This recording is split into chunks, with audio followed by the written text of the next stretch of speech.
Good evening, good afternoon, good morning, wherever you are in the world. Welcome to another edition of Honest Rivals, Ep.5. Me and my boy, Big H. That's what I call him now, Big H. Big H in the building. Big episode, man. I couldn't believe it when we started talking about it, and let's do it, get the plan together, you know. And so far, we've done 5 shows so far. So big up to you.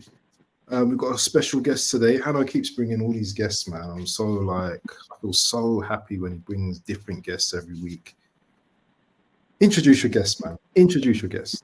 So it is first and foremost I want to say he is now elite. He's joined the elite club of 1K. It is the boss of fan, the fraud himself. Omar, hi. Hey man, I'm not elite, bro. I'm not elite, man. Come on, man. Hey, Ah, big up to you guys, man. Big up to you, Abs. Big up to you, Hano, man. I'm very happy to be here. This is like one of those shows that I was definitely looking forward to joining. So yeah, I'm finally happy to be here, man. I'm actually at work today, but I was free, so I was like, yeah, I'll probably join up. You know, send some love. um, Big up, man. Big up. thanks for joining us. Well, yeah, at work. Also, be up everybody in the chat. Stephen, be up yourself. Breeze the magic number. 3 people again. Yeah, same as last week. Of course, Liverpool 3, United 0. This is what you are referring to. And Pierre Pomar, I will put in his link in the chat. No, in the chat. As the show goes. But of course, we have to first talk about the club that I dearly love, but dearly every day makes me a little bit angrier. And that is Chelsea Football Club. So, if you have not heard, um, Chelsea Football Club is in a In the mud. kind of civil war almost, between Bowley and Clear Capital slash Iqbali. So if you don't know, Clear Capital owns 61% of Chelsea Football Club. Clear Capital is like a bank or uh, something like that. But the private equity company, Clear Capital, and one of the um, driving forces on their side is better Ekbali. Then on the other side, they've got a few investors, and one of those investors is um, Todd Bowley. Now, um, so it came out that Bowley is very angry um, with the um, way the lack of movement in the um, increase of the stadium, expanding that, as well as the recruitment, how to do recruitment. Bowley's more on the side of you can it likes the young prospects, but if you remember the first summer under this new ownership where we signed Koulibaly, Sterling, um, those old heads, that is Madueke. where Oh, yes. Bowley he wants a few more experienced players on the other side. Where for um, Bali, it's just all almost youngsters. Or so yeah. Yes, Bowley wants to try and get full control.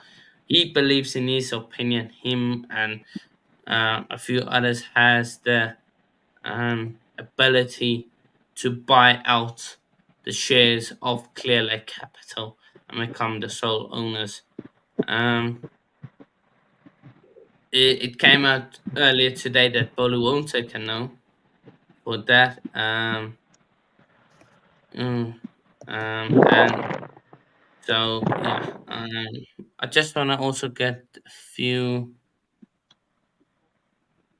but also while I'm looking for this one thing, the biggest problem with them upgrading the stadium is Chelsea. The pitch itself belongs to a part of the fan base called a Chelsea pitch. Yeah, what's it? Chelsea pitch owners, the club's pitch owners. Um, so that is the biggest problem if they want to move stadiums or build a new stadium somewhere else. Where is this? Just I'm go. sure years ago you wanted to buy. I can remember years ago where you lot was thinking of buying somewhere like to build a stadium, but I can't remember exactly where it was. Yeah. I remember the chat as well because I used to go to school just down the road from the stadium years ago. And I remember there was talk about it. But you know what? You and your Ken Bates £1, you know what I mean, club, you know what I mean, buying the club for £1, you cheap asses. Let me tell you something now. And this is what I understand about Bowley and Clearlake, yeah.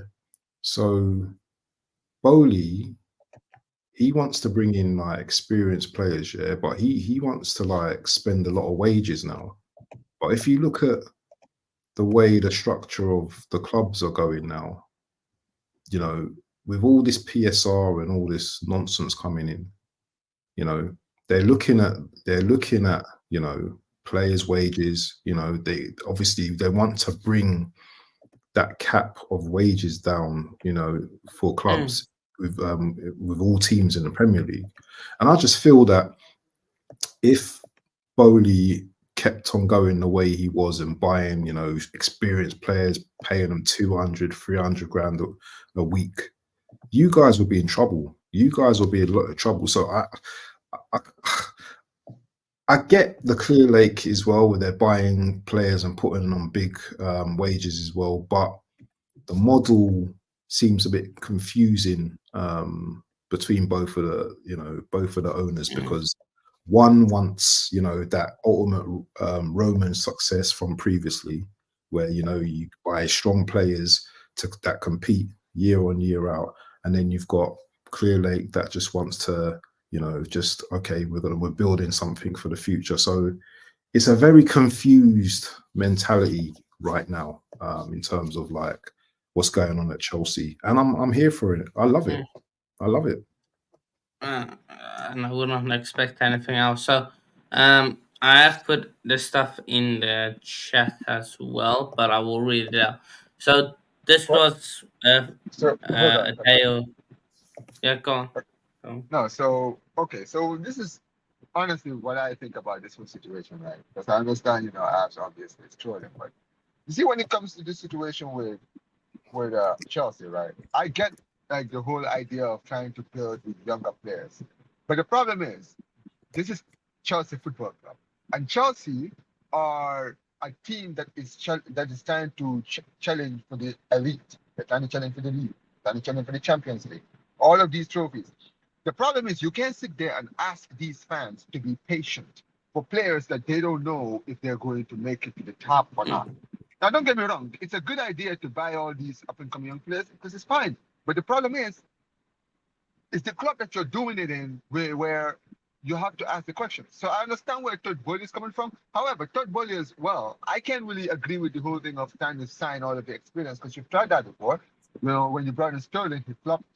Koulibaly's flopped. Who else? Who else did he sign that first season? Aubameyang flopped. Like a lot Koulibaly, of the, yeah, Koulibaly, Aubameyang, all of these guys flopped. So Aubameyang, I think the biggest problem that Chelsea have also is the players that you guys are signing. They're not. There's not a lot of scouting. There's not a lot of uh, player profile, basically looking at the players and saying, okay, does this player fit on the system that we're trying to play? Not just signing big names for the sake of signing big names. And also, when you're signing these youngsters, also be sure that these are youngsters that you need. The problem is, Chelsea are just signing the next big thing every single time, even though there is no places for these players. You understand what I'm saying? There's no places for these players. Like the fact that you guys signed over 5 goalkeepers. Like, why do you need 5 goalkeepers in your squad? I know they're not all in the team, but signing 5 goalkeepers, you only have 1 goalkeeper on the pitch, and then you got 2 on the bench. The problem is what happens to the other 2? They're gonna go out on loan, and then what happens when they're good enough? They're gonna get sold, because a lot of these players are not going to be in the first team. That's the thing. So the way I see it is, I can see why there's a little bit of a tension, because everyone, one is saying that this is how we have to go, and the other one saying that is how we have to go. But the problem is, both partners have problems in the basically the way that they're trying to build. Basically, they want Chelsea to go. I think that when it comes to Chelsea need to build a profile of how they want to go and make sure that the profile works. Don't just do it for the sake of doing it. You understand what I'm saying? Don't do it for the sake of doing it. Just make sure, if you're going to go for young players, buy some of the players that are going to improve the team and players that are going to fit in the system that you're trying to build at the club. And if you are going to go for experience for the areas where you need experience. Like we were talking about it earlier about the centre backs. You need an experienced centre back. You don't have experience in that centre back area.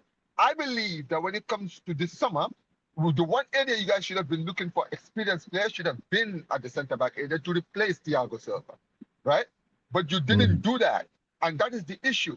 You guys went and bought some of these young players. I'm not saying these players are not going to be great, but at the end of the day, it's a toss of a coin. Are they going to come in and just instantly make an impact like Cole Palmer did, or are they going to take season upon season before they actually perform to where they need to perform?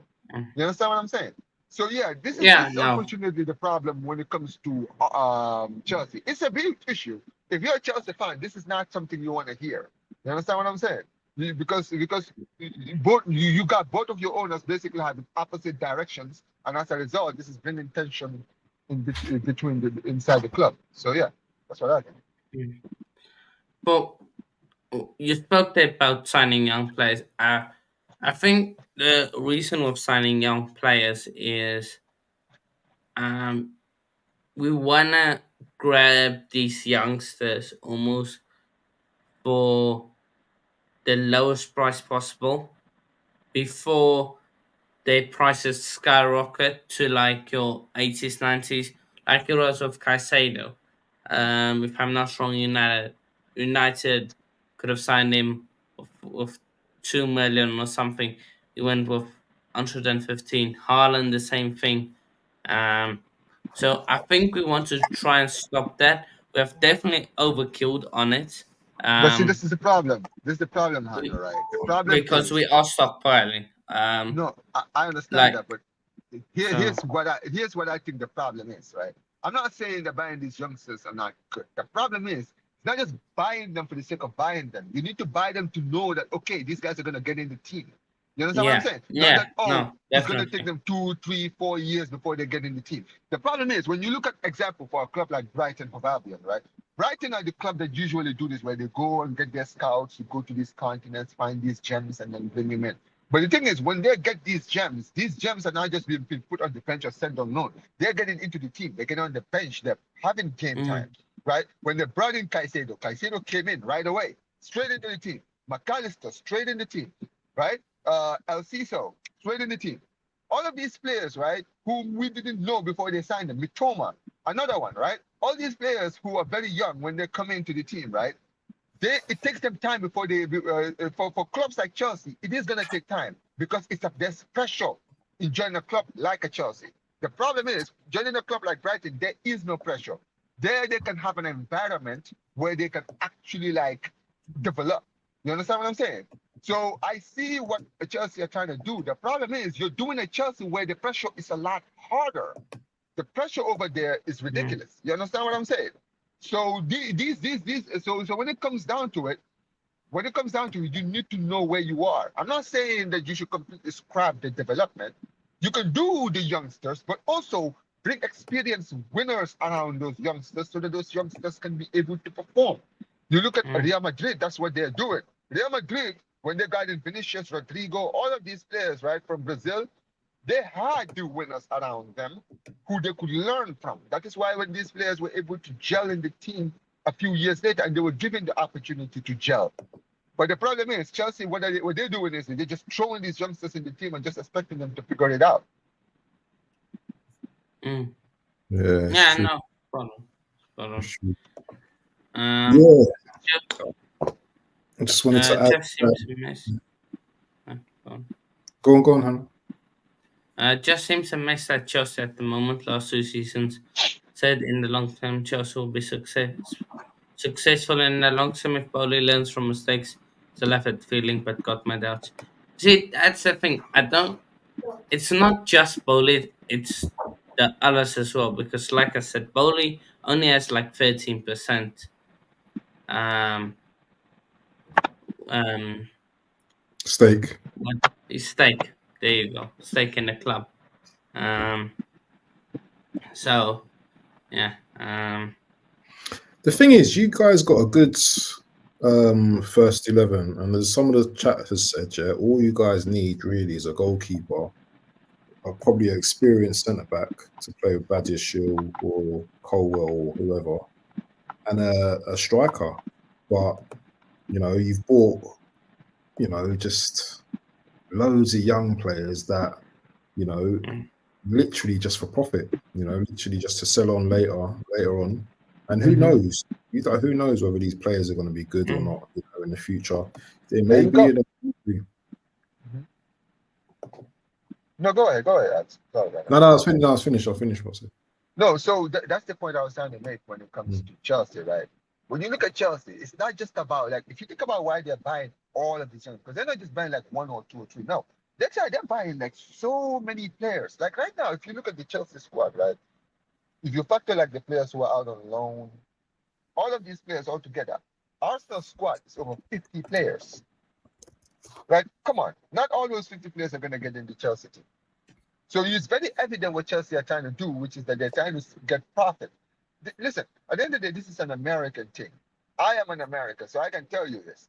When it comes down to it, all of these projects that these guys are doing, at the end of the day, it's about money, the money that they're going to get back. So when it comes down to it, when they're spending all this money on these players, they're not spending all this money based on the fact that, oh yeah, these players are definitely going to do well for Chelsea in the future. No, they've just sold that player. There was a player you guys bought from Brazil. Listen, that was in Washington, the striker. You guys just sold them. Yeah.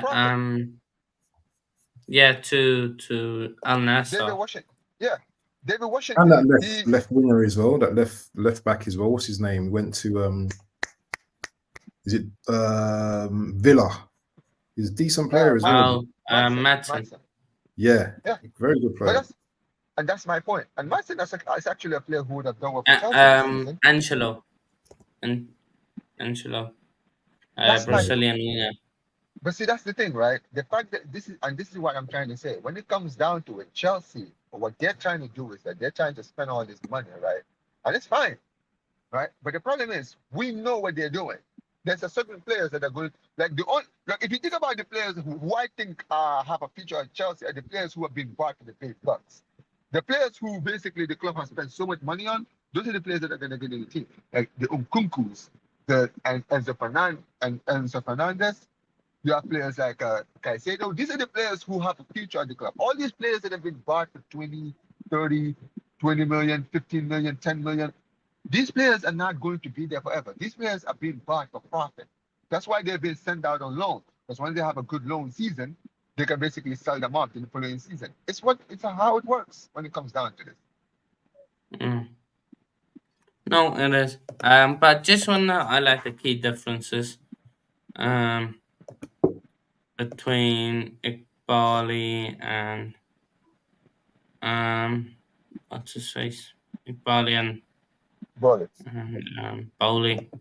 So Bowley wants a CEO of football, then a sporting director. So he wants a CEO of football and then a sporting director, where Iqbali just wants 2 sporting directors.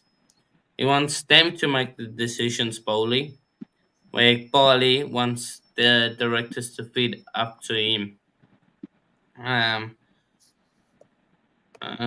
Then Barley must be involved in all football or slash Clear Lake must be involved in all football decisions.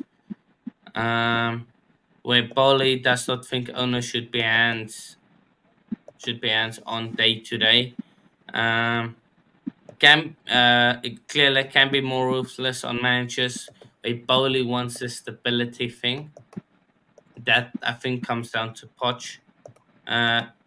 Okay, yeah, David Washington just went to where did it go on loan? Is it AK Athens? I don't know which one. No. And then Bowley thinks plans for Stamford Bridge rebuild or new stadium should be faster. And then Clear Lake heavily data and youth-led. Bowley agrees with the data and multi-club model and youth-led approach, but would make exceptions for older and proven players. So I'm the only thing I disagree with Bowley is the stability with coaches. If the coach ain't working, get rid. If the manager ain't working, get rid. Because That's your old model, though. yeah, but Yeah, that's the thing. You haven't got It's the old Roman. one. yeah, Roman- but what's the point of having somebody in charge that keeps on failing? That's a thing. The But thing that, is, but that, I think that has more to do with who the club are looking at. You have to understand. This is why I said earlier, right? It's important when Chelsea are signing these players that they have an idea of like what kind of system do we want to play, what are the players that are going to fit this system, and what is the manager that is going to implement the system that we want. You see, when City went and got in Pep, it's not just about bringing in Pep. They made sure to build the entire environment, an environment basically from the academy to the flipping like area, right? They wanted to make sure that Pep has everything that he needed in the team. You understand what I'm saying? Right? And that is why City now are where they are now. This is why City have the dominance that they have now, because they have the players and they also have the system. The academy is great. The coaching system is great. The formation is great. The players that are coming in, they work under Pep. That is what I guess Arsenal are trying to do with Arteta. That is why if you look at Arsenal for so many seasons, right? For so many seasons, that's what they've been trying to do. This whole trust the process thing, which, listen, I have my opinions on that. I'll talk about it. However, when it comes down to it, that Edu and all of the people at Arsenal basically look at Arteta and said, you are our guy. We're going to build whatever you want to build. And we expect this at the end of the season. This is why a lot of people like me who are looking at Arteta saying that if he doesn't win anything this season, he has to be sacked. Because at the end of the day, just the system, the Arsenal system has been built on you. This is your team. This is your players. This is your formation. Everything, all the players that you want, you've had, all the players you wanted gone are gone. You don't have any more excuses. You have to start winning now. You understand what I'm saying? The same thing needs to be applied at Chelsea. When it comes down to Chelsea, if they're going to the route of youngsters, get a manager who can work with these youngsters, but also get a manager who is going to play a system and say, okay, we want to play attacking football. We want to play this we want to play this formation style. We want to play like basically the attacking, gegenpressing, tiki-taka, whatever kind of style it is. And this is how we want to play it with these youngsters. So these are the players that we're going to sign. And this is the manager who's going to work with that kind of style. You understand what I'm saying? But the problem is Chelsea don't have that. Chelsea only have the idea of we want to sign youngsters. But as far as the formation is concerned, we don't know. We don't know what kind of style that they're trying to go for, right? So as a result, Chelsea keep on bringing these managers every single time. And these managers are doing nothing because they all have different systems. That's the thing. So yeah, that's why they are where they are. Anyway, do you know what? Nearly 25 minutes of chatting about this team that I got a bloody parking ticket in that area the other day. I don't know. I reckon the cameraman was a Chelsea fan that gave me the ticket. You know, I really made me angry. So anyway, Gonna move on to my team. You want to talk about your team? Okay. The mighty Reds.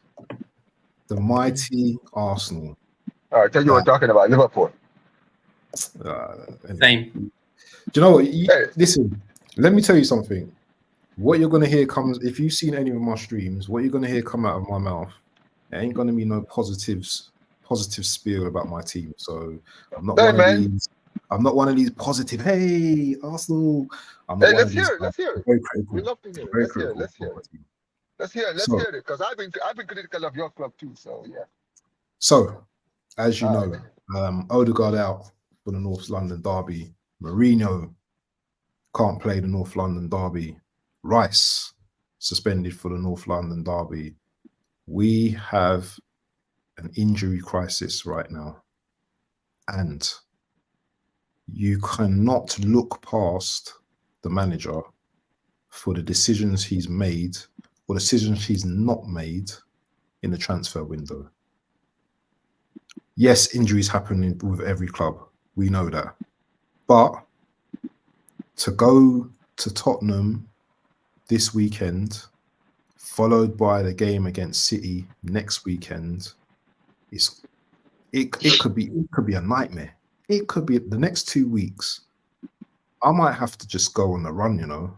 I might have to go missing in action because some of you guys are going to be running, chasing me.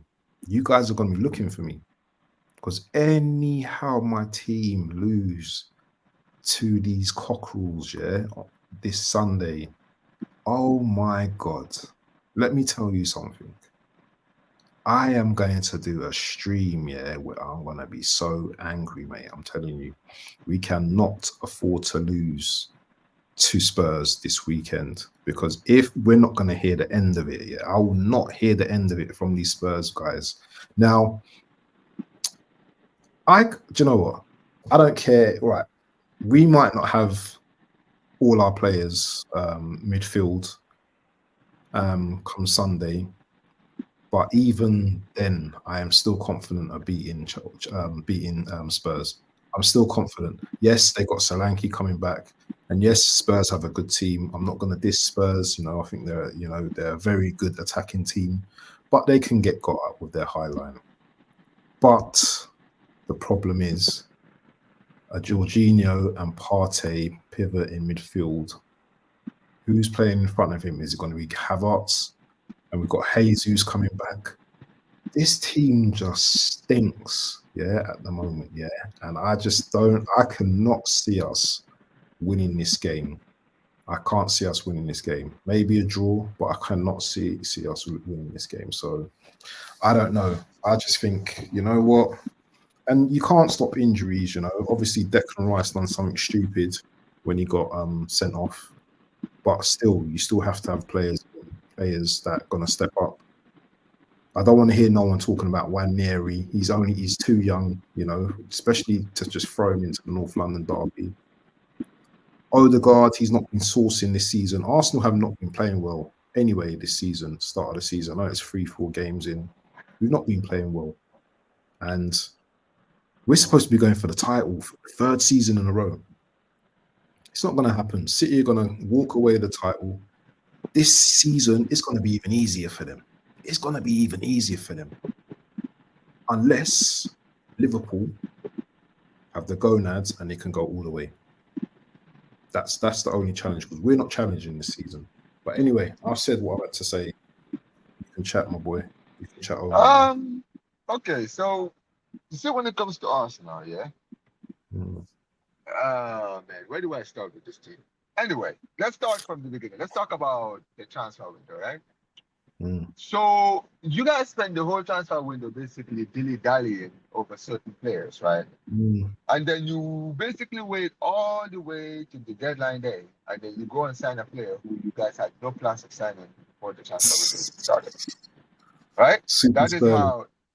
That is how basically it started, right? Now, let's talk about this. Odegaard, give me a second, guys. 1 second.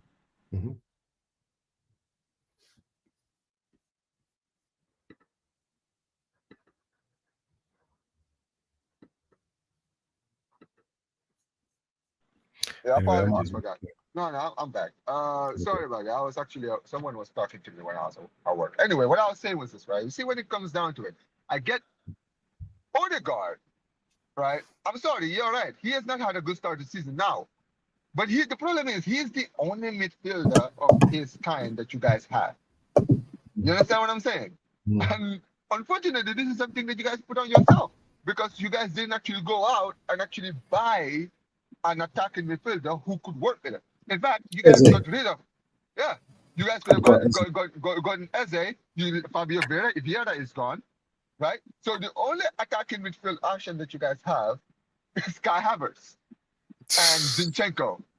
And Zinchenko. Kingdom Kai, man. Give him the That keys to the that kingdom. that is the You might attacking. spell out. That is the attacking midfield options that you guys have. And when you go to your defensive midfield area, you go and put all of this emphasis on what's his name, Mikel Moreno, right? And the thing is, you guys needed two midfielders this season. You guys needed two midfielders, but you guys only focused on one. And then you brought in this midfielder who is not going to be here till what, October, November, right? And and as a result, you guys are playing a midfield of Jorginho and Partey. That it's actually peak for you guys. And the problem is this: Very big. you guys have Arsenal have no one to blame but themselves. They can talk about injuries, they can talk about suspensions. No, you guys didn't go out and actually deal with the problems that you guys needed to deal with in the transfer window. Yeah. And this is what happens. This is what happens when you don't do your assessments properly. Because I was saying this on a channel I was in recently, right? Where I literally talked about where I basically talked about Arsenal, and I was talking about how basically when it comes to Arteta, I don't rate this guy. I'm gonna be dead serious. I don't, and I'll tell you why I don't rate him. The reason I don't rate him is because at the end of the day, I've seen Xavi Hernandez take over my club and win a league before your manager. Right? This guy, right? He spent so much money, gotten rid of so many players, brought in so many of his own players, and every single season, we're always here every single season saying, hey man, we're back into the same position. We're gonna challenge for the league, and then once we get to those crunch games, because we have no leaders in our team, we have zero leaders, we have no players who are going to carry this team and say, okay, let's take it to the finishing line. You understand what I'm saying? Yeah. Every single season, you always get to those crunch games, and the problem is you're challenging City, who have so many players who are like that, who've been challenging for the league, who challenge every single season. And the problem is this season, you did not deal with that problem either. You guys went and bought this player, Moreno. Moreno is not, he won the Euros, but dude, this guy's never challenged for leagues. This guy's not a winner like that. Who is the winners? Who are the winners in this Arsenal team? There are no winners. And that is the problem. And the problem with someone like Arteta is he always disrespects some of these other trophies, like the FA Cup, like the League Cup, all of these trophies, right? Winning those trophies gives you boosts, because when you win those trophies, it gives you the mentality of winning. You get that feeling of winning, and you always want to win. You understand what I'm saying? Yeah. But when I'm looking at Arsenal, this is what really bothers me about them, right? This whole situation, anyone could have told you about this, because we were saying this before the international break, when Odegaard before Norway played, right? We're talking about how Arsenal had issues in the midfield, and now Odegaard has made it 10 times worse, because he is practically irreplaceable in that team. And I mean that literally, because even though I don't rate Odegaard as highly as many people do, he's the only player in that Arsenal team that can do what he does in the team. You guys have no other players like him. You don't have that creative midfielder in your team. So against Tottenham, it's going to be a pick, because remember, this is away at Tottenham. And I know that you guys have had a good record the last 2 seasons. What's that? Yeah. You're saying they don't have creativity. They've got somebody up front there. can play anywhere across the front three and in the midfield. In Kingdom Come, surely he also has creativity. No. To Listen, to listen, help Hano, Arsenal. Hano, Come on, man. Hano, don't do that. We're being serious here. I know, listen, you have had Kai Yeah. Havertz at your club, okay? You tell me when Kai Havertz was playing at number 10, was he doing anything creative? You tell me, because you like doing this. Tell me, when was the last time you saw Kai Havertz ever do anything creative in his career? I've been watching this guy since he was at Bayer Leverkusen. This guy plays as a number 10. He is not a number 10 kind of player, bro. This guy doesn't like. Yeah, maybe he gets the weird assist He's here more of and a there. second striker. Havertz is, but anyway, Exactly. and it's not even Yeah. anyway. Let me just break it down to you. Yeah, I like all this doubt and talk as well, because even when we are not at our best, yeah, we can still beat like 19 teams in the league anyway. We can still beat most of the teams in the league. So even without these Can you injuries, though? You No, said no, no, no, no, no, no, no, no, no. Abs. bro, I'll tell you. let me tell you Abs. something. Let me tell you something. Let me tell you something, Hanno, yeah? Last season, what did we do to you at our ground? What did you do against Villa at Okay, home no, no, no, and no, no. away? That was What Villa, did though. you do That was against Okay, City? Villa. That You was mentioned okay. 19 teams. Actually, Okay, we beat You Villa said this season. 19. okay. But this is the thing. There's Let's already remember, but let's 18. remember this, Hano. Let's remember this. We're talking about an Arsenal team that are currently have a gunshot to their leg, bro. This Arsenal team are wounded right Seven now. out of 9 points, though. Still, No, that's not but the worst start. but that's not before. But that's not, but we were talking about that before your injuries. You got 7 points out of Yeah, I know, a first.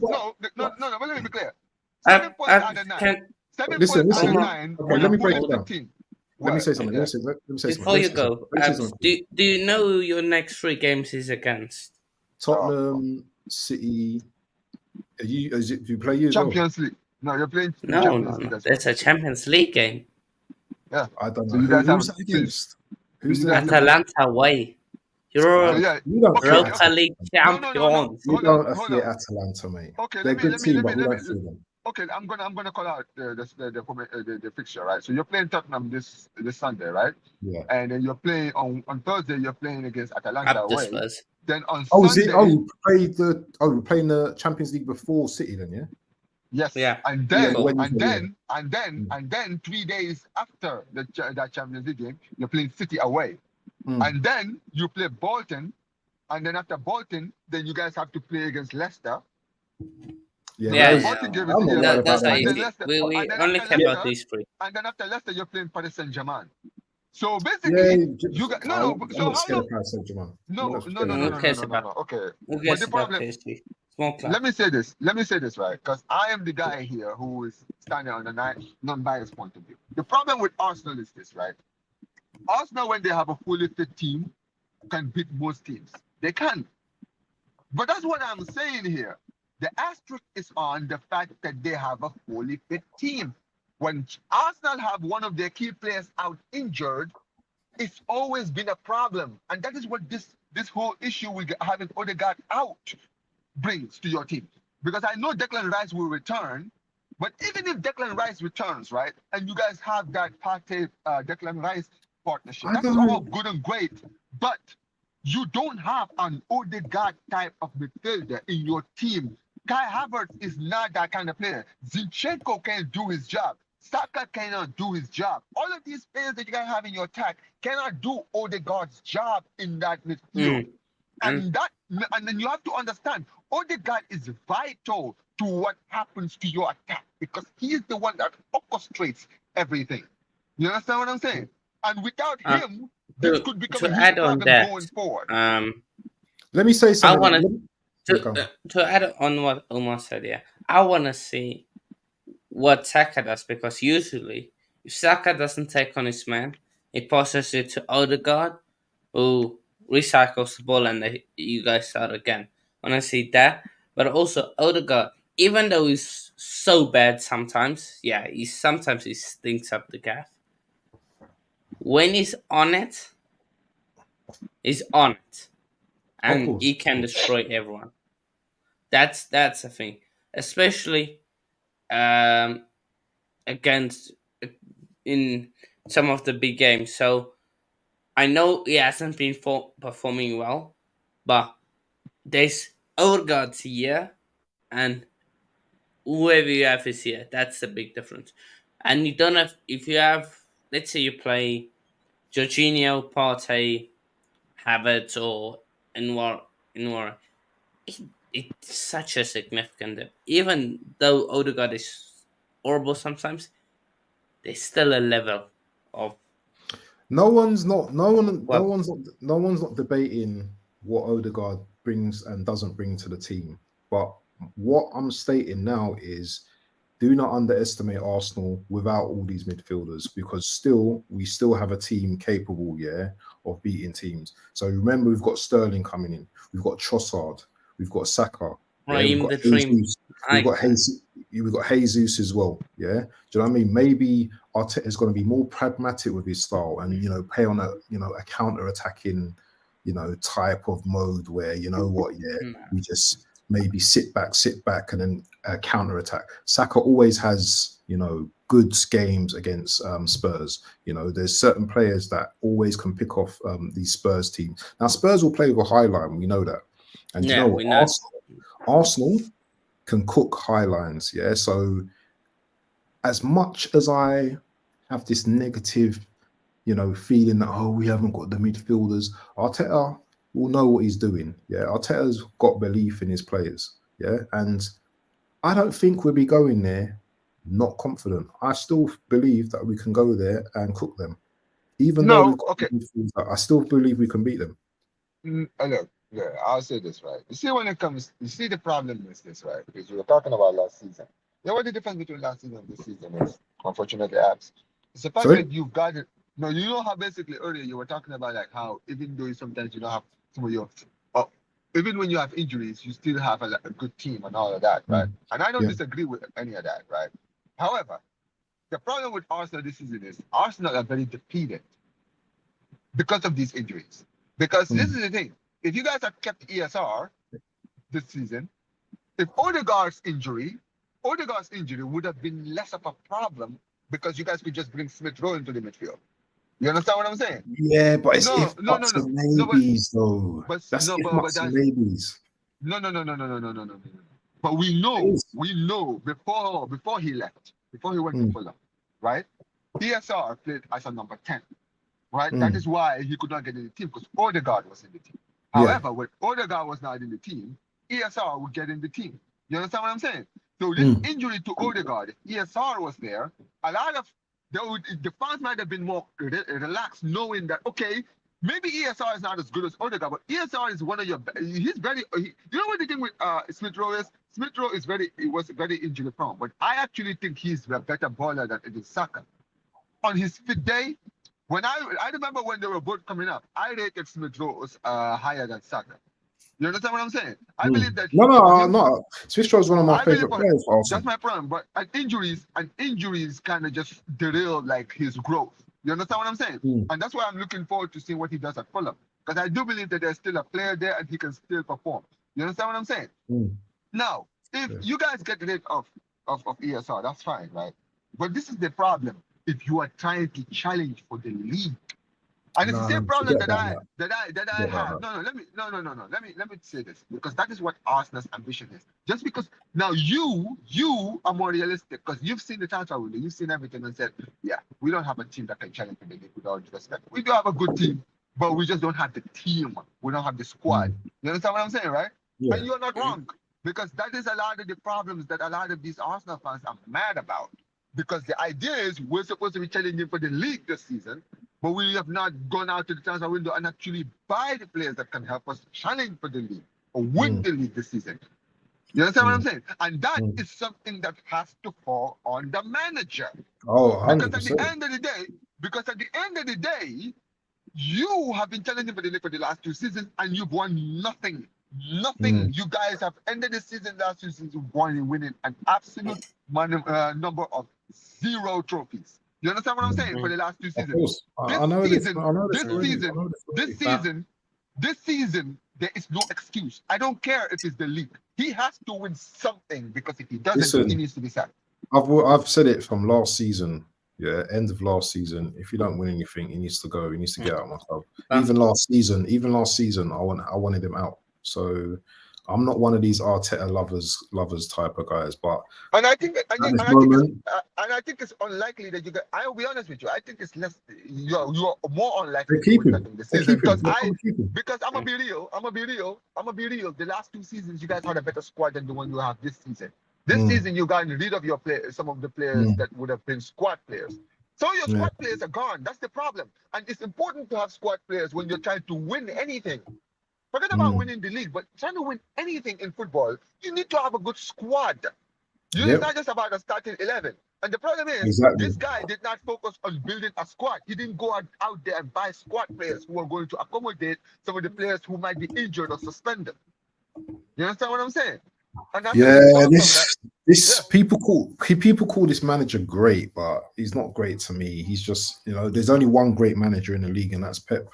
He's, people like to overrate, and people like to use this word great too much, and he's a great coach, and he's not great. He's not he's a great learning. coach. This is his first management role. Yeah, people forget that.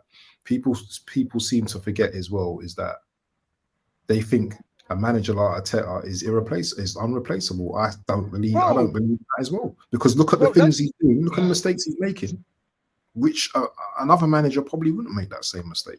Listen, let me tell you something. You see this team that you guys have now, right? I'll let you go. I'll let you go, Hannah, right? But you see, when it comes to this, you know what the problem with Arsenal is? Arsenal are not.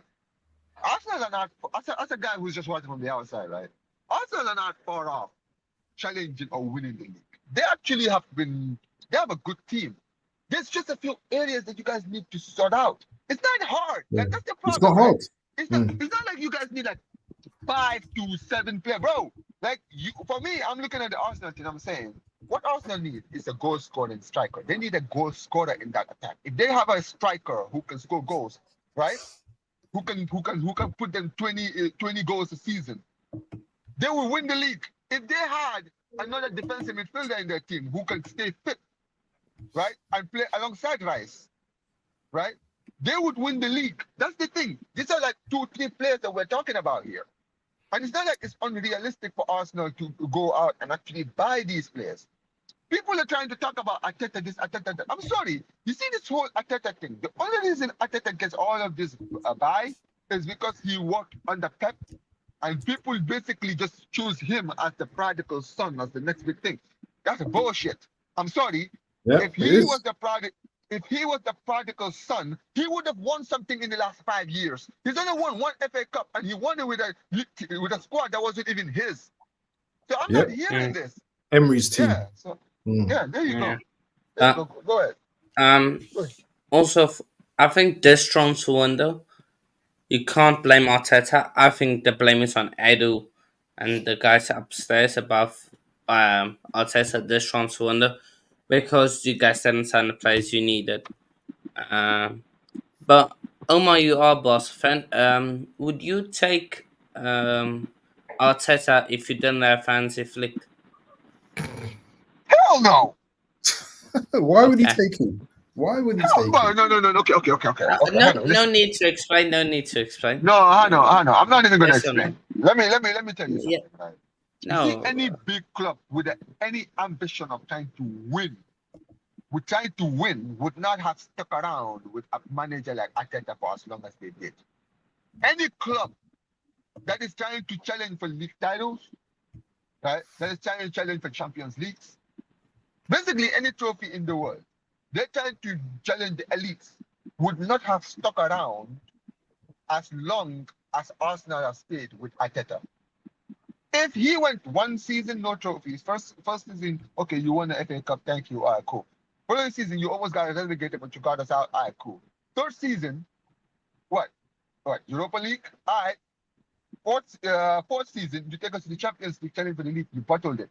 Second season, you do the same thing. All right, listen, you got 4 seasons. I see nothing. We've given you the squad you want. We've gotten rid of the players you don't want. You've had 2 seasons of winning fuck off. I'm sorry.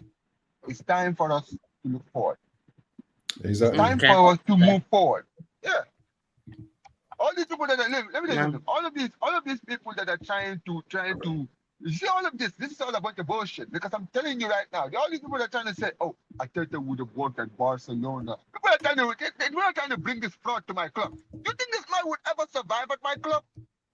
Are you serious? Like, bro, my fans are ruthless, bro. You think my fans are gonna be able to deal with this nonsense? Ask Pep Guardiola. Yeah, man. No. Don't front, First. man.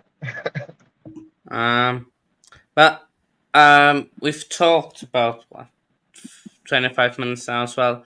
But also, let's quickly just 10 minutes talk about will Liverpool challenge for the league? Is my question. We've seen 3 games, 0 goals conceded, and what they've scored 2, 2, 3. So 7 goals. Can Liverpool be a threat this season? Yeah, Okay, I think so. go on. Go on, Um, Omar. Explain. okay, so the thing with Liverpool is right.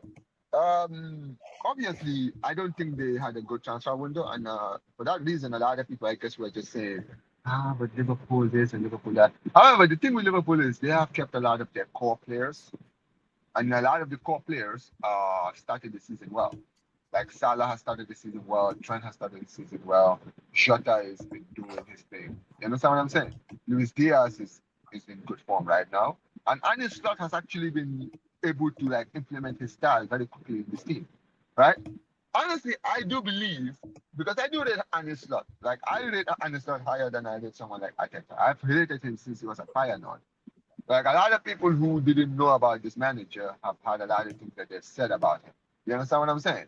They're just saying, but he came from the Dutch league, all of this, all of that. Listen, at the end of the day, this guy won 2 league titles with Feyenoord. That's not easy.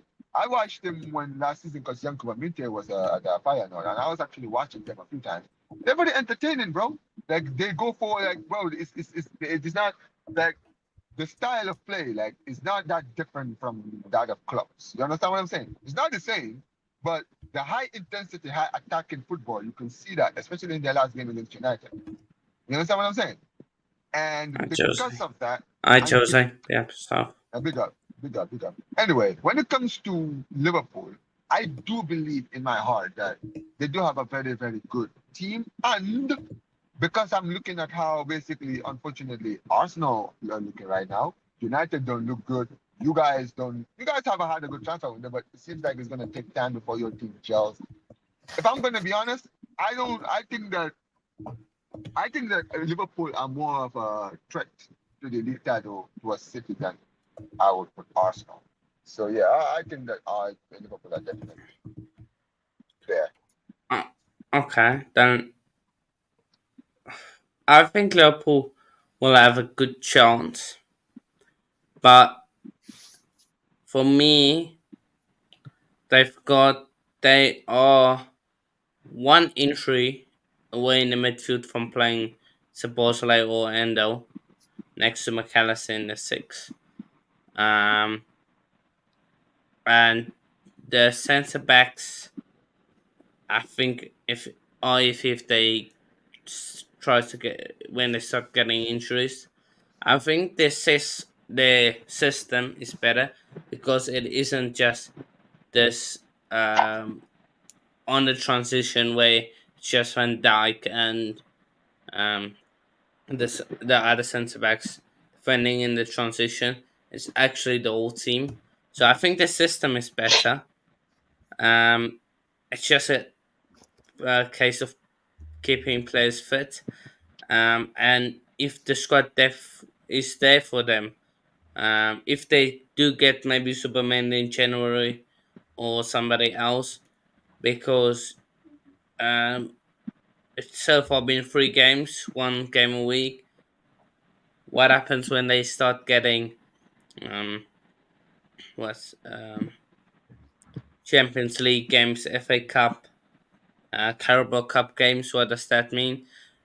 Slot has improved the players, and fair play to Yeah, Slot he has. for that. But I think that also, let's not forget, 3 of the players are on the last contract, and it's so how many? 1, 2, 3. No, 1, 2, 3. 3 months basically. 4 months, including the rest of this month, so they can speak to other clubs. So how that relation ship with them and the club affect their on-field performances as well.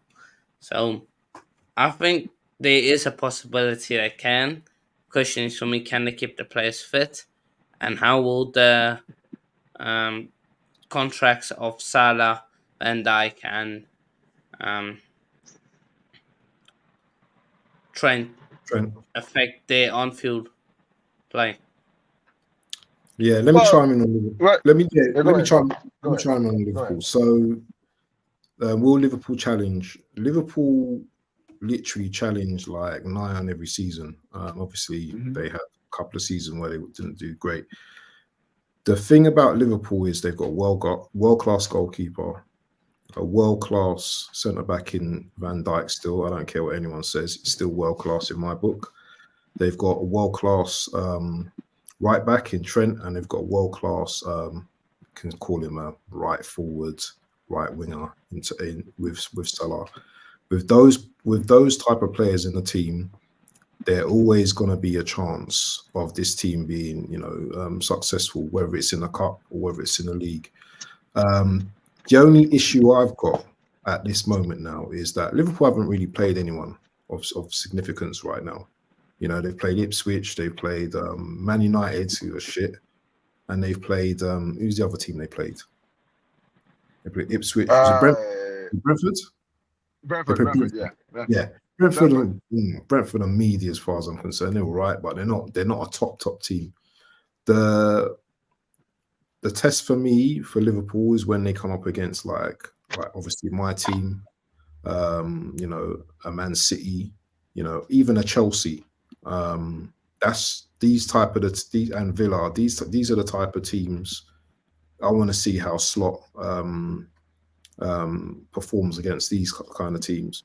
As I said, Liverpool are a great team, and I feel that they will be up there.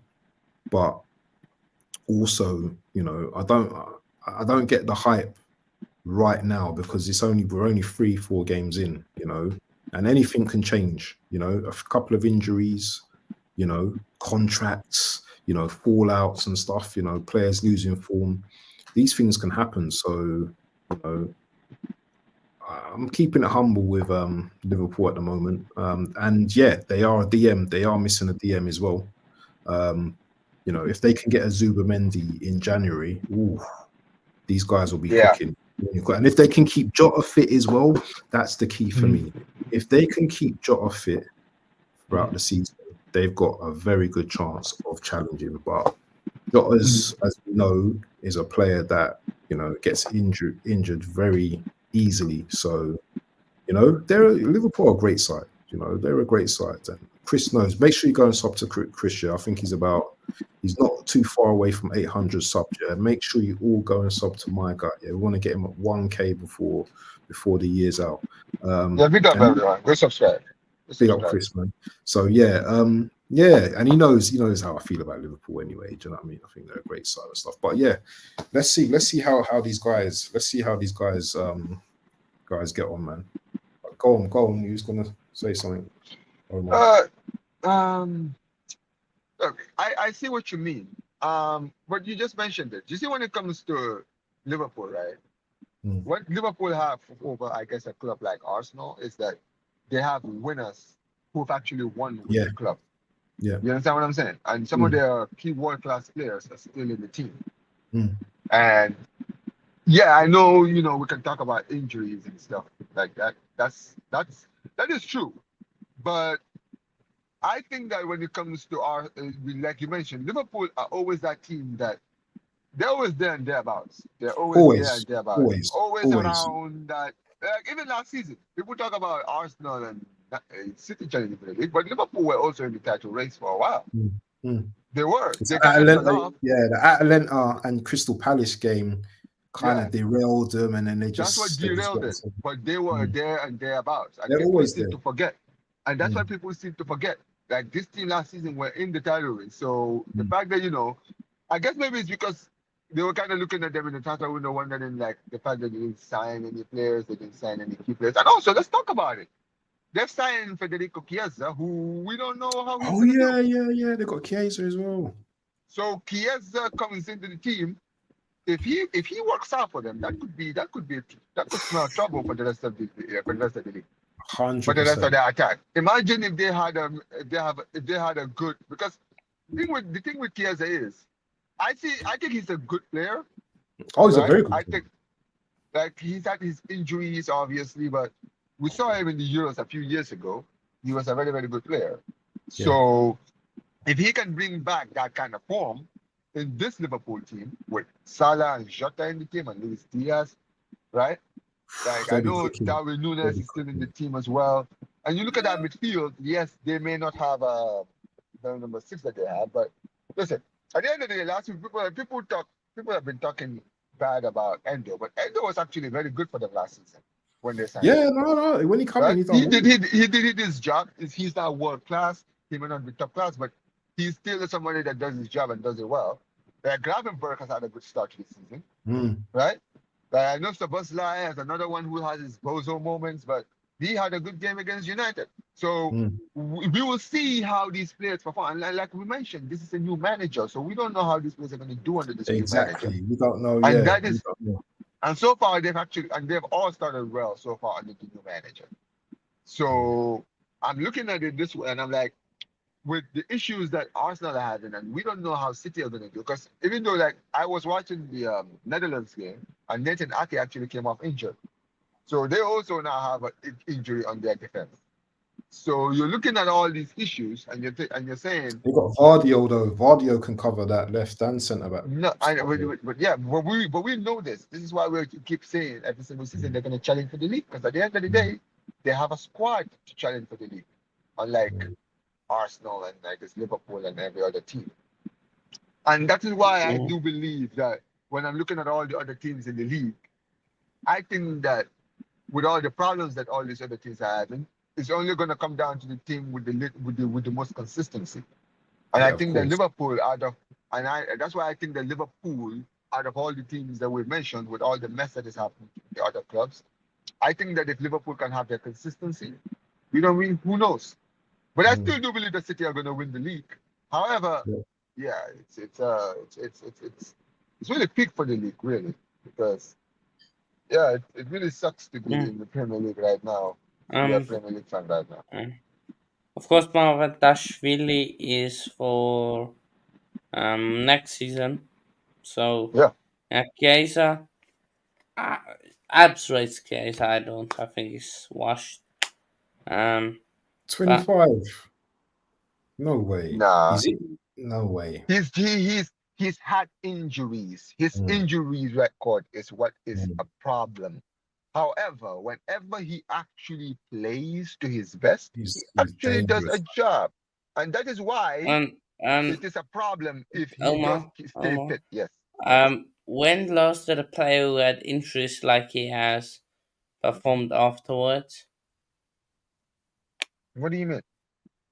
Like the amount of injuries he has, for a player to come back from that. And but Jota's just had as much injuries as him. Jota's had a lot of injuries as well. Remember, Jota was out. Jota was out. Jota's thing is, no. I don't think Jota has ever had ACL or anything. I think that is more ankle injuries, if I'm not wrong. I'm not saying that Jota is going. I'm sorry. Chiesa is going to be a world class signing for them or any of this stuff. He doesn't have to be world class. He just has to be a player that does his job when he's required to do his job. Don't you think he suits Liverpool style as well? And that's the thing. And that's also another part I wanted to mention. I do believe that with the high press and high attacking, someone like Chiesa could actually do well under that kind of press, because Juventus don't play that kind of press. And at Italy they don't play that kind of press, but when he was at Fiorentina, they had that kind of pressing, and he was like the leader. He was like leading them in those presses, and he was actually doing his job. So Mm. at the end of the day, what is he gonna do under a manager like Arne Slot and under a system like this Exactly. system?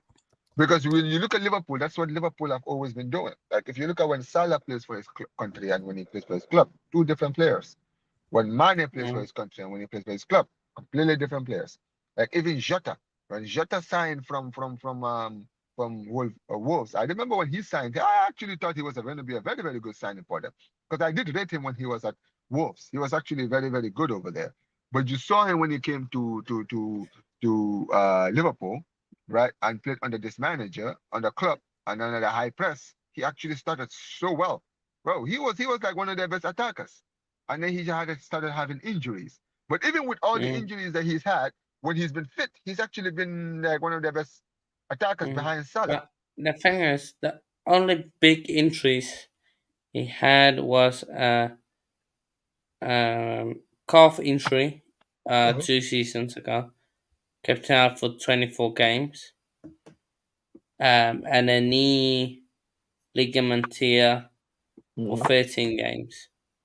And then there was uh, a knee bruise he had in 2020. Right.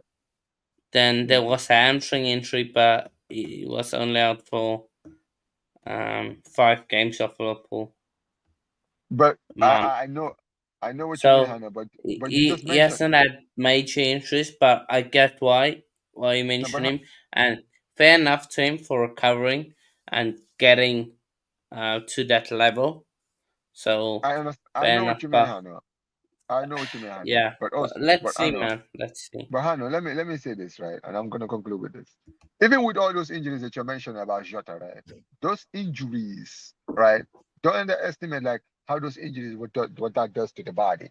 Like all these niggling injuries that is taking people out for like a month or like a few weeks and all of these stuff. Yo, basically, long story short, the guy can't stay fit. And that is the thing. If you can't stay fit, then you're injury prone. Even if your injuries are like a few not that long or maybe not that serious, it's like an ACL injury. The problem is sometimes players have come back from ACL injuries. We're not gonna sit here and act like ACL injuries end careers and players. I mean, yes, I understand certain players are not the same when they suffer ACL injuries. However, when it comes to someone like Chiesa had one ACL injury, and that was what, 3 years ago? You understand what I'm saying? So at the end of the day, and also he's at the right age.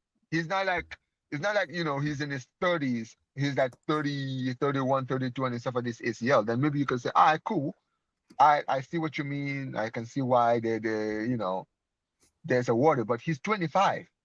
Like he's still at a age now where he still has space to grow. You understand what I'm saying? Like that's the same thing I Mm. use for someone like Ansu Fati, because Ansu Fati is another player who I highly rate, but he's had so many injuries, but he's still young. The guy is 21. Like, bro, he's got so much time to figure out, like, to get himself back to his level best. You understand what I'm saying? And that's why I still haven't given up on him. And that's why I think I'm not saying that Chiesa is gonna work out, but you gotta give him a chance. You understand what I'm saying? Mm. And with the way Liverpool's attack is with Luis Diaz and what's his name? Uh Yeah, I Darwin looked Nunes. at it, The and it's the all muscle problems. That's another thing. All muscle, jeez. Look at that, but 269. Yeah, but Jota's no different, I'm telling you, Jota's exactly. no. Look at Jota. Jota's just as bad. Even But I also would say Jota's even worse. but also Nah, let's but also but Look how many also games he's Hannah, I missed but and yeah, but Hannah, I days. can see. I but wait. Choked Chiesa's one again. but Hannah. This is the difference between Juventus and You see, and and and, and I can barely Hannah. make But out all of no, but the. Hannah, I know what you Yeah. mean. But if you look at this Juventus thing, the difference between Juventus and Mm. Liverpool is this, No, right? no, I get your point on that. No, Yeah, no, no, no, they no, no. But different also, systems. but no, it's not just systems, but also you have to think about squad depth. Chiesa is not gonna play every single game. So he's not going to, they're not always going to put like all of the pressure on him like Juventus did. Because Juventus, he was one of their better attackers. He was one of their best attackers. So when he was fit, he had to play. And he was not only playing, he was playing 90 minutes a game, every single game. So his muscles, he never had chance to recover. You understand what I'm saying? So that's why I'm saying that when at Liverpool, yes, they are like if you look at their depth, their attack is like their best depth area, right? They have Salah, they have Diaz, they have Jota, they have him, Chiesa, they have Darwin Nunes. Who else am I missing? They have Harvey Elliott, who can also play in that area, right? That's like 6 attackers I've just mentioned. You understand what I'm saying? These are all players who can play in this position. So he's not always going to be played. So if he is one of their key players, they're going to play him in the league in those crunch games. And he's not going to play 90 minutes. They're going to play him for like maybe 60, 70 minutes and then they'll take him off. You understand what I'm saying? So he will have those chances to recover. You understand what I'm saying? That's the point I'm trying to basically make. Anyway, it's been a very healthy discussion tonight, man. So. It's been very good. Yes, sir. Yes, sir. Yes, sir. It's been decent today, Yeah, man. man. What are you guys thinking about? Who's playing this weekend? Let's have a quick look at the games this weekend. I don't know. Let's just do a quick little. Are we going to do a score prediction now, or are you going to do that separate? We can do it just quickly. We can do it quickly because we've got Omar. Let's bring this up. So, yeah, man. Cheers. Good, man. Good stream. Be up yourself. Always being a Chelsea fan. Yourself, bro. We're Chelsea fan. Big up to Chelsea fan every time, man. Every time. That guy, man, he's always here. Rain or shine, that guy is always here. So big up to him. So here, let me just share the screen for the fixtures this weekend. Chat, get involved, man. Get involved. You always get involved with the fixtures. So we just present the screen. I'm actually knackered, mate. I tell you, I'm absolutely shattered. Whereabouts are you in the States, Omar? Which part? I'm in Atlanta, Georgia. Oh, lovely. Very nice. Very nice. Must be hot out there, isn't it? Oh, yeah. Oh, lovely. Lovely. Anyway, before we go, let's just go through the fixtures. So each one of us for the panel will go around and predict the score or our score for the weekend. So the first game we're starting with is Southampton versus Man United. Let our guests go first. So Omar, do you want to go first? What's your score? What's your predicted score? Manchester United. Have Southampton won a game so far? Have they won a game? Let me check. No. Man United got to beat Southampton, man. They have to beat Southampton. Or Okay. Okay, so my prediction, I would say 2-1 United. I think United will get back to winning ways today. They need to, man. They need to. Yeah, 2-1. H. 1-1. Imagine. If the score's 1-1, yeah, I'm gonna need to clip this and send it to Orist, mate. Seriously, and Jordan. I'm gonna have to send it to them if they draw. I'm gonna go for because Man United don't score that many goals, do they? I'm gonna say 1-0 Man United. 1-0. All right. Clean sheet, jeez. Clean sheet. Brighton versus Southampton. Yeah. You know what? I'm gonna go for it. Brighton win 3-0. Brighton have started so well this season, bro. Their attack is so good. Yeah, 3-0 Brighton for me. H. Yeah, 3-0 as well, man. I'm gonna go for a 2-0. 2-0 Brighton. Palace versus Leicester. Ooh, hey. Both of these teams haven't won a game so far. Crystal Palace are at home. Okay, I'm gonna go You know what? I'll go 2-1 Crystal Palace. Not a 2-1. I almost went for a draw, but two, 3-1 Palace. Ooh. I'm gonna go. They got Eze as well, innit? Leicester a funny team though, man. I'm gonna go for a 3-3 draw. Ooh, goals? Yeah, we're going for a 3-3 draw there, man. Okay. London derby, not the biggest one, but London derby, Fulham versus West Ham. Big game this. Ooh. You know what? 1-1. 2-1 West Ham. I want to go 2-1 West Ham as well. Fulham has started well. Yeah, but I don't know. West Ham got some decent players, but so has There are Fulham. some decent And players, Fulham but at home as well. Actually, I'm going 2-1 yeah, Fulham. Actually, I'm going that's what I'm 2-1 saying. Fulham. So I would have probably chosen West Ham because of the team that they have, but the team is a new team and they're still like working Yeah, their way into like gel. So that's why yeah. I went for a draw. Fulham's forwards though, man, they're not that great. They ain't got no great. Exactly. That's why, bro. That's why I went 1-1 because even Fulham's like defenses, attack is a little Definitely. bit iffy.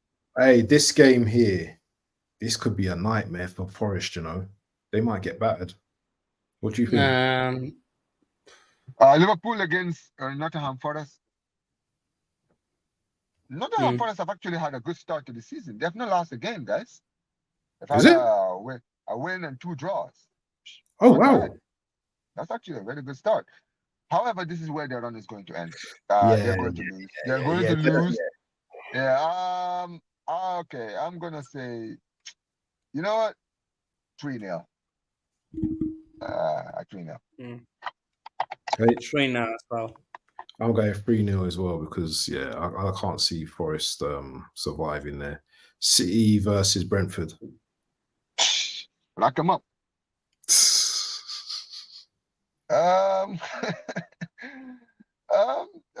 Brentford usually gives City a good game, though, you know. But not Tony, that's the problem. And also, Brentford are 6th in the table. They've won 2 and lost 1, so they've won their first 2 games. But they don't have Tony. That's however, they've got Mbomo, man. They've got Mbomo. They've got the other guy as well. What's the other guy? But the problem is they're playing against a City team that have started this season on fire. Haaland is on a smoke right now, and because of that, speaking on City. Because of that, I don't know if you guys saw if Nathan Ake got injured. No, but Nathan Ake can be replaced.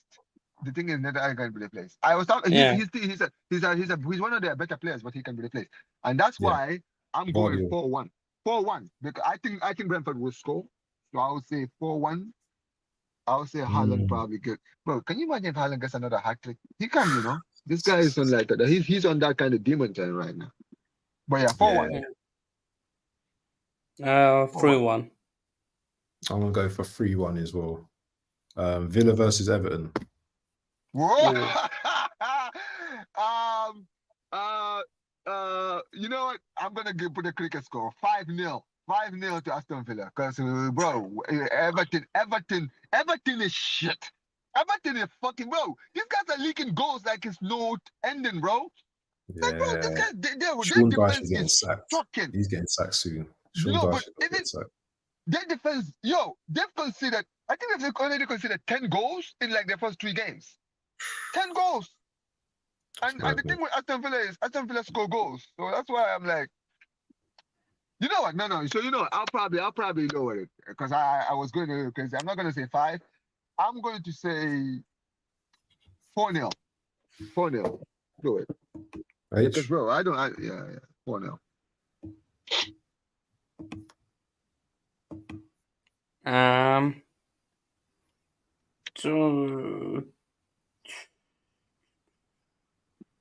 Just a solid 2-0. I'm gonna say 3-1 Villa. Okay. Bournemouth versus the Chavs. Chelsea. Yeah, you lot for got your me. last game, please. Mm. 2-1 To who? Chelsea. The fact that you even asked me is disrespectful. Yeah, man, I'm just curious, bro. I'm just curious, man. 2-1. Right, listen, One Chelsea. Brentford haven't actually lost a game yet. They were winning 2 draws, and they won their last game against. They came back against Everton. against Everton. I think Chelsea it's have gonna be a harder Chelsea game Chelsea than you Chelsea think. Chelsea I think Chelsea No, Chelsea it will yeah be hard. That's why I'm saying yeah 2-1. Chelsea actually had a good win against Wolves in their last game. Mm. So and also, bro, their attack is good. Yeah, the attack is wicked. Yeah, you know what? I'll probably yeah, and you know.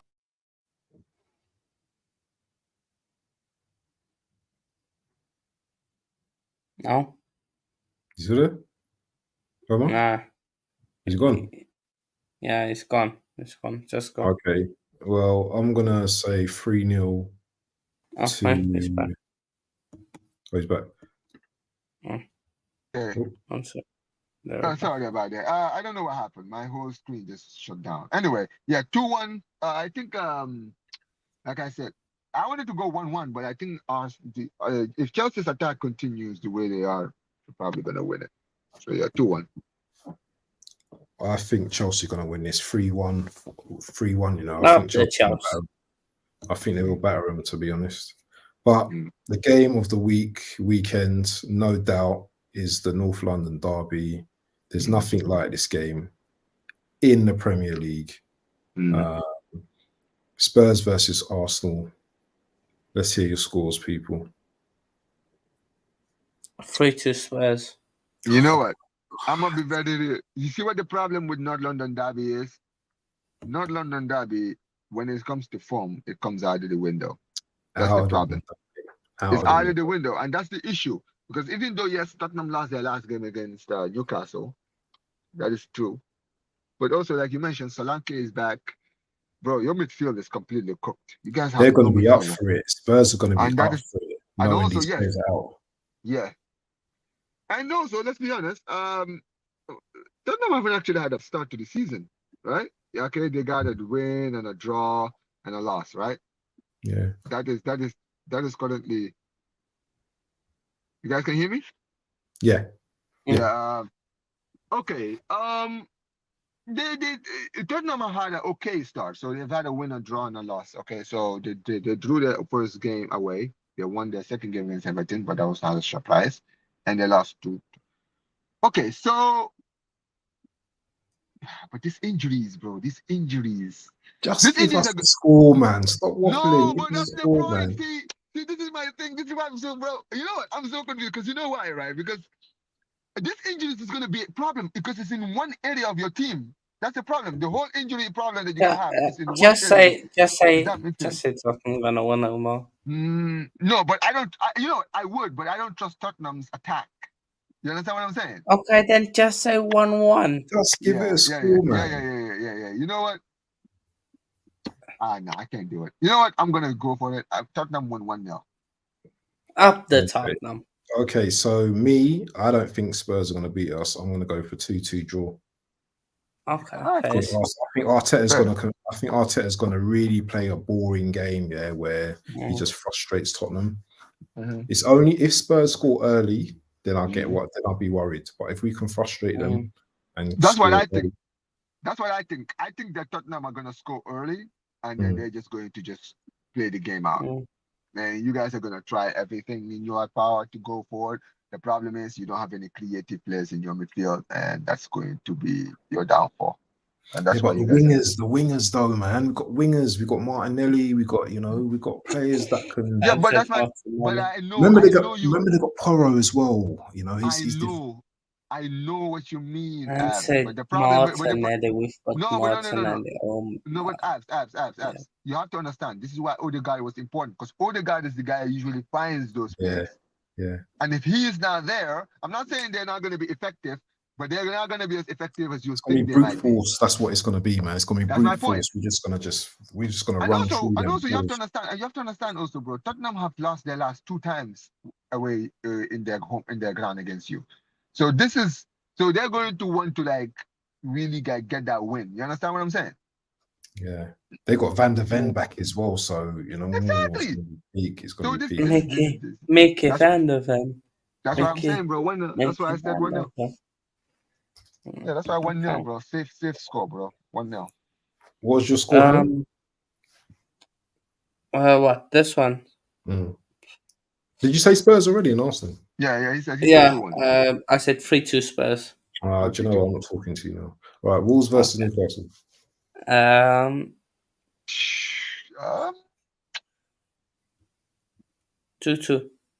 Yeah, 2-2.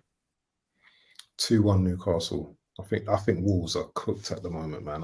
Wolves are just terrible.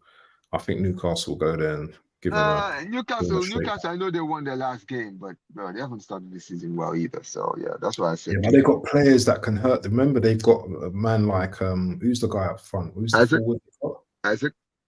They got Isaac. They got Harvey Barnes. They got Gordon.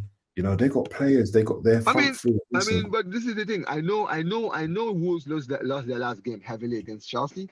However, I was very impressed with them, especially in the opening game against Arsenal. Yeah, you understand what I'm saying? So you look at when you really deep it, Wolves have actually had a very, very tough start. They had to play both Arsenal and Chelsea in their first game, and I think they played. Did they play? I think they played Nottingham Forest and they drew, right? Yeah. So that's right. So that's why that's why I'm saying because of their very, very tough start, it's hard to really like predict that they're going to be awful. You understand what I'm saying? So Yeah. Newcastle, they should win, but also Newcastle is just one of those teams, bro. They don't do well going away from home. So yeah. Anyway, guys, that was the results. Do you know what? I'm absolutely shattered now, man. I'm going to bed. Big up to Omar. Big up to Hanno. You've been man. Another show of Rivals, episode 5. Don't forget to catch us on episode 6 because I'm sure these guys that have kind of Also, episode 6 will be on Thursdays. Yeah, because when the Champions League games, we will have it on Thursdays. Yes, sir. People, and when there is not a Champions League games or none, unless it's like big cup games, it won't be on Tuesday. So yeah. Yes, so make sure you guys are there with us next week. You've been with me, Big Abs, and Big H, and Big Omar tonight. And big up to all the chat as always. The main guys, Chelsea, Coach's Corner, AFC Always, Chelsea fan. I said it already. I'll repeat myself. Man like Chris Welsh. Big up to Matthew Harrison as well, who joined the chat as well. And if anyone else who I've missed out, Eltel, big up Eltel, the big man in the building. Oh man, I should have a show of Eltel, innit? Because he's a Spurs fan as well. I do not want to see. Please don't listen, Hannah. Make sure you don't bring Eltel on if we lose. Make sure you don't bring him onto the channel next week because I will go missing. You won't see me for at least a month. You won't hear from me in the chat or anything. Yeah, but I'll be there. No, I will be there. I don't go missing when we lose. I will be there.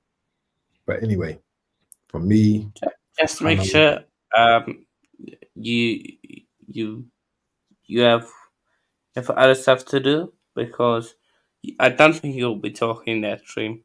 You'll be cooked. Listen, you're worried about my game, yeah? You better beat Bournemouth. That's all. Yeah, bro. You're talking about Bournemouth like don't talk about me. You're not safe, concentrate on your team. Yeah, you're not safe, bro. Bournemouth haven't lost a game. I've told you already, man. So don't sleep on those guys. Yeah. Okay. Don't sleep on them. I'm just saying, bro. Because if you lose, bro, I'll definitely send you the link. I'll be cooked, and it's on a Saturday as well, so I'll be able to cook you all Saturday before the Arsenal Tottenham game. So that'd be nice. So make sure you get your 3 points, and you know what? I'll be watching that game as well. So you make sure. Yeah. You make Also, sure. Omar, focus on Villarreal. Focus on Villarreal. Ooh, I am so scared. Yeah, you just saw my team put 7 past Valladolid, right? Okay. Yeah. No. Once in a blue moon. Once in a blue moon. Once in a blue moon, yeah. Once in a blue moon, you better listen. I won't be on stream on that day, unfortunately, because I'm working. But I will definitely be doing analysis of the game. So yeah, if we win or lose, you will hear from me, bro. Don't worry. Anyway, Okay. I'm not anyway. worried, bro. You think I'm worried about a washed up Nicolas Pepe? You think I'm gonna be washed up about like Pepe, bro? Like I'm worried about Pepe. Then Juma's already left Villarreal, bro. He's gone to Girona. You understand what I'm saying? Yeah. So what am I worried about? Like Wow, Girona, my Villarreal away. yeah, bro. I'm not Only worried about some Villarreal. Like elite clubs can win there. Where are Barca in Only the league? Are they teams can do second? that. we are top of the league with Are they top? with 4 wins out of 4. We just won our last 7. We just won our last game 7-0. Don't slip. Okay. Don't let it This slip. this guy wants to sit here and talk to me, bro. Don't talk to me, bro. Don't talk to me, okay? You're worried about me, bro. Don't worry about me, bro. Villarreal are getting cooked. Don't let it slip. They're getting put in a cook pot and getting steamed. You feel me? That's what they're gonna get, bro. Okay. Yeah. Just watch this space, bro. I'll remember. Yes. Oh Let's no. remember when Let me tell you Villarreal something, do man. the Let job. me tell you something, man. I'm comfortable, bro. You should see me. I'm in my car right now. I'm just chilling. I got Yeah. my sit down. I'm relaxed, bro. I am Anyway, relaxed. people, listen. I need to go. Yeah, you lot can chat if you lot want to, but I'm out. Yeah, I'm actually working, so I'm I'll out be of gone. now. All right, Just man. People, Take care, bro. yeah. big up to everyone. You've been listening to the Honest Rivals. Big up. We out. Big up.